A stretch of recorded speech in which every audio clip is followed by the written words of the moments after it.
Hello and welcome to another D&D Stories. I am your host, TheWriter. This is a show where I sit here and regale you with all the tabletop gaming stories and remember when something cool happened. So today, we return to the Western Kentucky University Gamers Guild, a group of like 60 or 80 people that I hung out with pretty much every weekend while I was going to school there at WKU. Now, the thing about the Gamers Guild, they rented out a specific room in one of the buildings there called Duck, the Downing University Center. Up on the upper floor, there was this big conference room. It had three, like, sub-conference rooms attached to it with big, thick doors. And every week we would hang our little banner out there, and we would leave the doors open. Anybody who wanted to could come in. You know, you could play games, play cards, and all the tabletop games would take the side rooms because, you know, you don't want to hear 30 people arguing over Magic the Gathering while you're trying to, you know, raid an orc encampment or convince the princess to give you a bit more gold because you rescued her little brother, etc., etc. It makes it hard to roleplay if there's 50 people in the background. And my group and I, at the time, were usually there before the door opened. You know, we would have all of our stuff, all of our bags and books and rolled up maps and character sheets. We'd be there, and the group would gather up, and then when they came and unlocked the door, we would go claim one of the side rooms. Now, this eventually became a point of contention because, according to the guild constitution, and yes, we had one to kind of govern ourselves,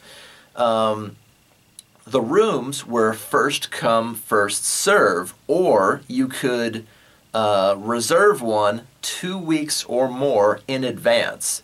Now, there was a gentleman who was not a student at WKU, but was a senior member. He just kept coming back even after he graduated, which is fine. We don't turn people away. And he would show up like 15 minutes after Guild started, like every week. He had work, and he would come there straight after work. But he wanted to run tabletop games as well. Like he had like one-shots and little mini campaigns that he wanted to try certain concepts out. But he would get there 15 minutes after Guild started, so the 3 rooms would always be full. And he got to the point, we'll just call him like Steve. Steve got to the point where he started getting mad, and he started like going into the side rooms, like even into, you know, where my group of like 6 or 8 people was. Is like, you know, oh, I've been in this guild 5 years, I've got seniority, hand this room over, you know, you're in here every week. And I was like, yeah, we're in here every week because we get here first, you know, check the guild constitution. You know, I'm not going to stop running my campaign because you're late every week. You know, that's the way the dice falls, etc., etc. That's the way your schedule is, you know. Take it up with the guild master, and he'll point you to the Constitution. So he tries to strong-arm us for a couple of weeks until suddenly it was like around the holidays, like right before Christmas, I think, that Steve arrives extra early, and he grabs a side room to run a one-shot in like Pathfinder or 3.5 or something like that. And it was, we were between campaigns. I think we had just finished out like Goddess Wheel or something. This was way back in the day for me, but we had just finished out like Goddess Wheel or Wicked Master or something. You know, it was almost Christmas. We were playing Magic the Gathering and board games and Twilight Imperium and all kinds of stuff like that. But Steve's there early because he has off work from the holidays, and he sets up in one of these side rooms, and he's like, guys, I got like a one-shot going. If anybody wants to come play. I was like, yeah, sure, why not? Steve's been trying to run a game for like months now. I should probably be there just so I can see what the big dealio is. And me and 3 other people go in. Again, the game was already set up. It was a one-shot. He already had character sheets and maps laid out and stuff like that. It's like, you know, it's just a one-shot. Could be fun. Takes a couple hours. I was like, yeah, you know what? I'm done playing Magic the Gathering. You know, you can only win with the Grand Cenobite so many times before it gets old. So I put my deck away, and what was it? Elish Norn. The Elish Norn Grand Cenobite. You can only kick so many asses with that card back in the day. So I put my deck away, and I'm like, all right, Steve, I'll play. And so I go in there, and they're low-level characters. They're like level 3. There's a ranger and a songstress and a fighter and then like a rogue, I think. I pick up the fighter because it's the easiest one. It has the most health. It's just a one-shot, and I never play fighters. I don't find them very interesting. But I pick up the fighter, and I'm like, okay, sure, let's play. Let's do this. So we all sit down. Steve's looking really proud of himself, and he unrolls this beautiful, like, forest clearing map. And I was like, Steve, did you make this? Because it's got, like, a little pond, and the grass is drawn in, and there's trees, and it's like, this is not like a printout or like one of the cardboard tile things. This was homemade. He's like, yeah, I know a guy, and my girlfriend helped me, and we did this, and this. And it's like, this took actual effort. It's like, this is going to be the whole game, just this clearing. And we're like, oh, okay, well, it looks great. It's got little flowers, and there's like a tiny little squirrel over there, and some, like a snake, and a couple of birds were drawn on it. It looked like a very beautiful, just little forest clearing with like a pond in the corner, and that was about it.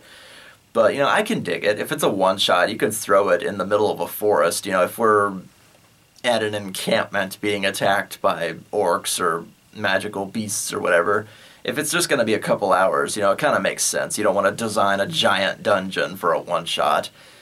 And I go, and he goes, okay, here's the story. And he sits back and he puts his DM shield on, and he gets this weird grin on his face, which should have been a red flag for me, because Steve recognizes me because I've not let him have any of the side rooms that I've been in. And he recognizes a couple of the other people who were playing in, such and such's campaign and such's campaign. So we are not friends, but acquaintances of Gamers Guild. And I think he knows who everybody at this table is.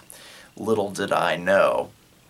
So he sets up his DM shield, and he's got his dice, and we get our dice out, and he passes out these pre-made character sheets. And my fighter is nothing special. It's a human with a long sword and a long bow and, a bunch of health. There's really nothing special about him. He's a third-level fighter. And he goes, you guys are somewhat seasoned adventurers, being third level or third season or whatever you want to call it, and you are approached in your tiny village by a druid who tells you that the forest nearby to your village is growing weak and sickly with the passing of the summer season, because there is a poison working its way through the earth. Apparently there was a dwarven, poisonous dump from all of their metal casting or something. Some kind of sludge got dumped somewhere, like Captain Planet style, that was just screwing up the whole forest ecosystem, and the trees are withering and dying and stuff like that. It's like it's a few miles away from your village. You may not have noticed it yet, but it is working its way towards you. And I, Druid of the Wood, have prepared a ritual to purify the forest before it kills all the animals and kills all the trees, etc., and poisons, the rivers and water supplies. But I'm going to need some backup. I'm going to need some people to come and protect me while I perform the ritual, because it takes a while and it cannot be interrupted once it starts. And we go, okay, sure, it's the forest around our village. We should probably have a hand in saving it. So songstress, fighter, ranger, and rogue set out with this druid who's got like a big knapsack full of pixie dust and dragon testicles and mint leaves and God knows what else, acorns and hickory bark grinds and chamomile tea that's been brewed under a full moon, and all this weird garbage that he's got to use in this ritual. And he says, there is a clearing ahead. We travel for a little while. There is a clearing ahead where I'll be able to perform this ritual as soon as the sun reaches its apex. I'm going to conjure a big, like, thunderstorm, and it's going to wash the poison away and dissipate it deep, deep into the earth, where it will be of no harm. And I was like, we were like, okay, that sounds fine. So we just need to protect him while he's performing his ritual. Great. And, you know, he puts like a conch to his lips and uses it like a horn. Doo! And a treant comes out of the woods. And it's like the big guys from like the Lord of the Rings movies or the Lord of the Rings books, where he's just like, oh, and he stomps forward on these gigantic legs, and we're like, is he here to guard you too? No, he is here to help me in my ritual, to channel the ley lines of natural primal magic into my magic circle. So we have to protect both this druid and this bearded tree man while they do this.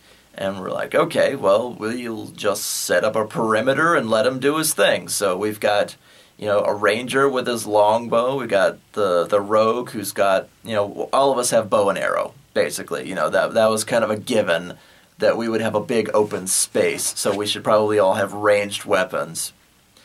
And, you know, I check and make sure my longsword is loose in its scabbard, and we just kind of fan out and walk in slow circles, let him do his thing. He's laying out the mint leaves and catching them on fire. He's drawing his alchemy circles and like clapping and then slapping the ground to make rocks jut out at weird angles, and then there's little sparkles of light that go between the spiky rocks.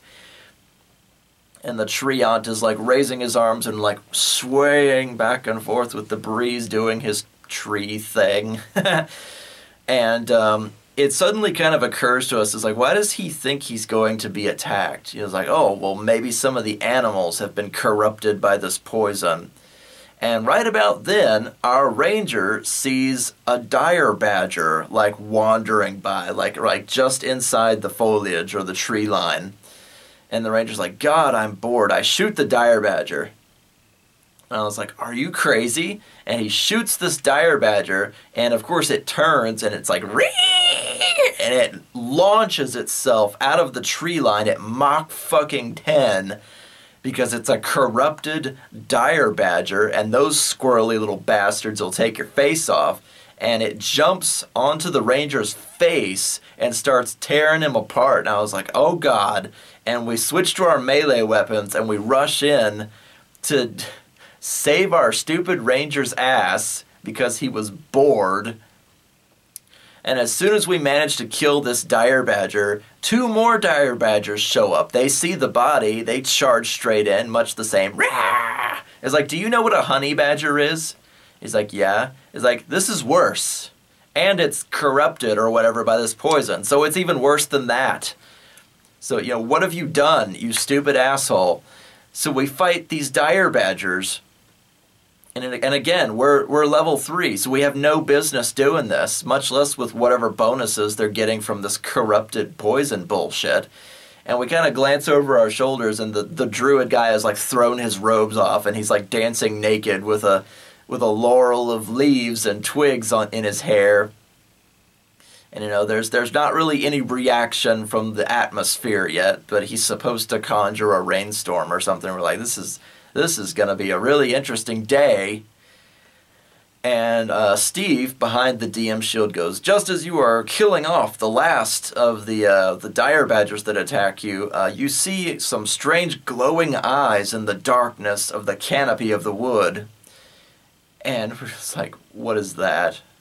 What is that? And the songstress, who is an elven woman, leans and is like, what do your elf eyes see, songstress? And she goes, myconids.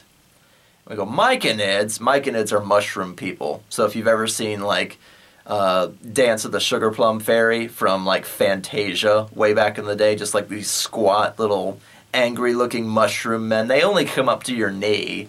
And they're not especially dangerous until they come out in a giant group of 10 or 12, which they do. And we're like, this ritual must be like pulling on like the primal forces of the forest.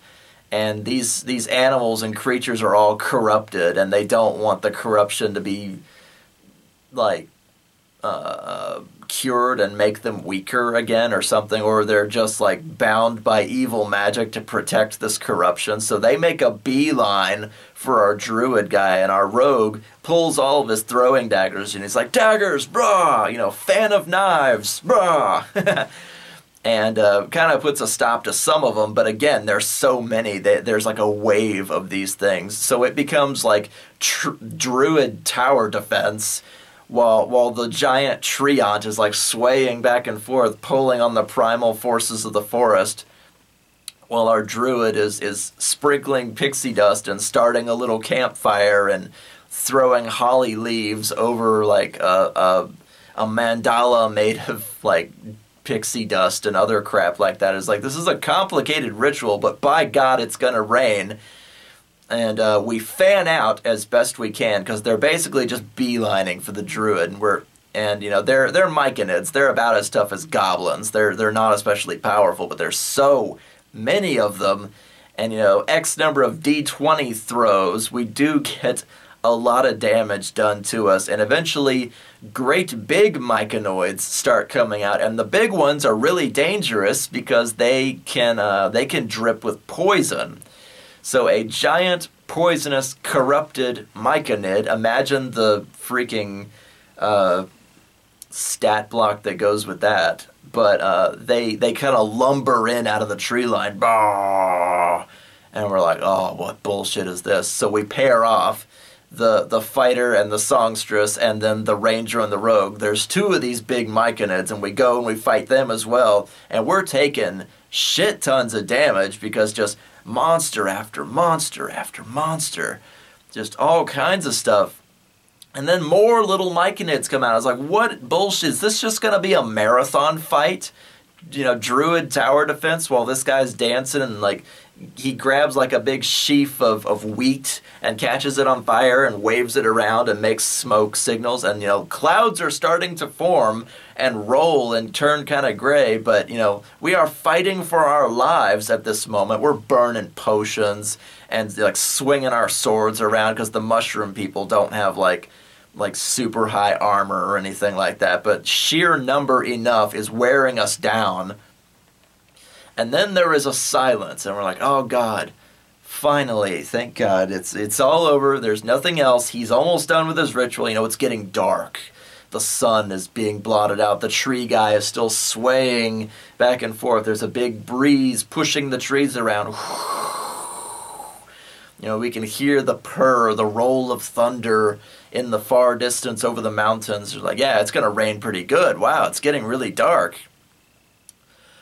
And then our songstress, again with her elf eyes, spots another monster coming our way. And it's like, there's only one of whatever it is, but it's big. It's really big. And I was like, oh, here comes the boss. What is it? And from out of the foliage comes a Titan boa naga. Now, a Titan boa is a giant boa constrictor. It's a snake. And a naga is a snake with like a woman's face that has the capacity for like magic and shit. So it's a Titan boa naga. I was like, you just love combining weird shit into other shit, don't you, Steve? And it's like, yeah, but you're the ones that have to fight it. So bravely, our ranger tries to shoot her like in the tail as she's going by, hoping like that the arrow will go through her snaky body and like pin her to the ground, but not so much. As she passes by him, she grabs him up and like starts to squeeze him, meanwhile still beelining for the fucking druid. And I was like, all right, I take a defensive stance. And defensive stance, I think, is like a +2 to armor, because you're ready to receive an attack, whether you have a shield or not. You can like block with your weapon or parry or riposte or stuff like that. But defensive stance gives you like a +2 to armor, so long as you're like standing still somewhere waiting to be attacked. And of course, she goes right for me because the druid is at my back. And I was like, I basically have to hold my blade sideways so she doesn't bite my head off. And like I shove the flat of my blade up into her up into her mouth so she can't like chew through me that quickly. And Rogue is, it's too big. Rogue can't get the backstab in, but he like jumps up onto this Naga thing and starts just like stabbing it up and down the length of her snaky body. And the songstress is trying to pass out buffs, but she's terrified. She keeps looking over her shoulder at the Druid until finally it takes sheer enough damage from us like trying to slow it down that it pitches over dead. And I was like, all right, I take my sword and I swing and I slice her fucking head off, and I make sure the head separates completely from the body. And so the snaky body turns over belly up, and it lets our comrade go, thank God. Because I think he got pushed down to like 1 health or 2 health. We're only level 3 characters. I don't know where all this bullshit is coming from. But, by then we have no potions. We're beaten all to hell. We've got blood and freaking bruises all over ourselves. And then we hear the groan and purr and growl of thunder. And at last, it starts to pour with rain just everywhere, like a summer cloudburst. For miles all around us, sheet rain beats down on us, cleaning out the blood, washing away the myconids entirely, because they have soft bodies. And we can kind of see the green and shimmer of primal magic return back to the trees, back to the waters, back to the earth, and the curled yellow grass that was spotted with purple poisons. And the Druid succeeds in his ritual, and the forest is saved. And the treant is kind of standing there, and he slowly like morphs back into like a regular standing tree. Like his purpose is done. He can return to his natural state, which was just a great big tree.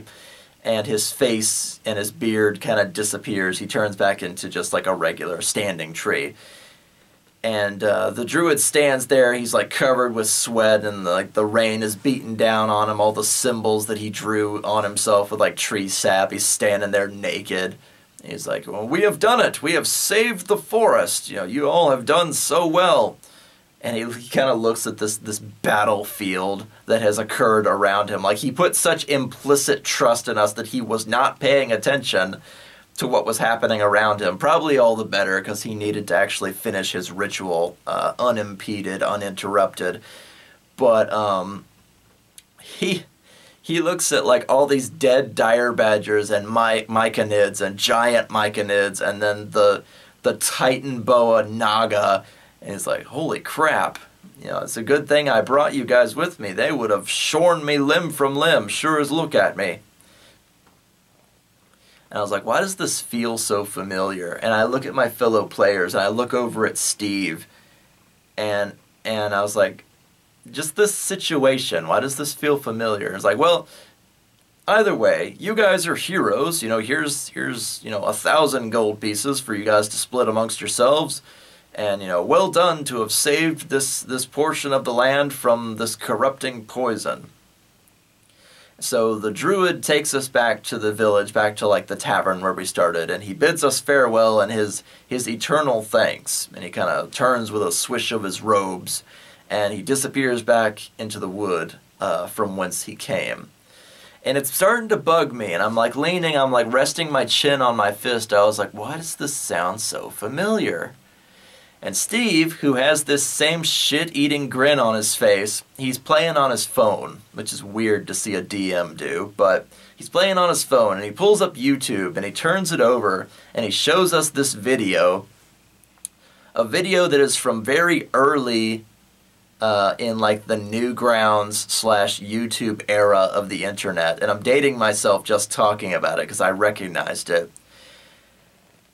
And back before memes, back before like super viral videos, there were weird animations on the internet, and the entire game was based around a doofy video from like a long time ago, and it plays a song for you, this nonsensical song, and it goes, Badger, badger, badger, badger, badger, badger, badger, badger, mushroom, mushroom. A badger, badger, badger, badger, badger, mushroom, mushroom. Snake, ooh, snake, ooh.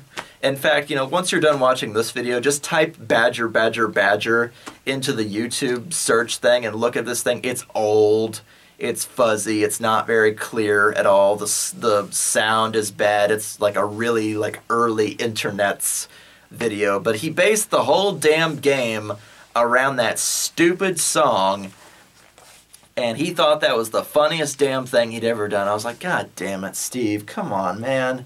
You've been waiting to run a game for like 3 months, and this is what you came up with? Badger, badger, badger. The game. Ooh.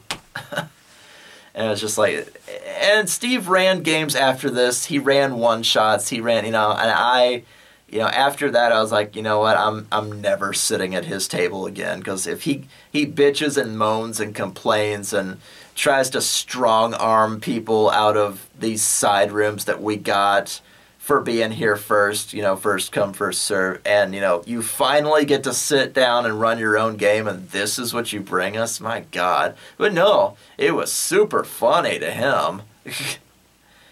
I guess humor's a matter of taste, but man. So, I know that was a really short story, but that was an experience that I wanted to share with you guys, so take from that what you will. That was the Druid tower defense game. So I hope you enjoyed that story, and I will see you guys next time here on D&D Stories. Keep gaming.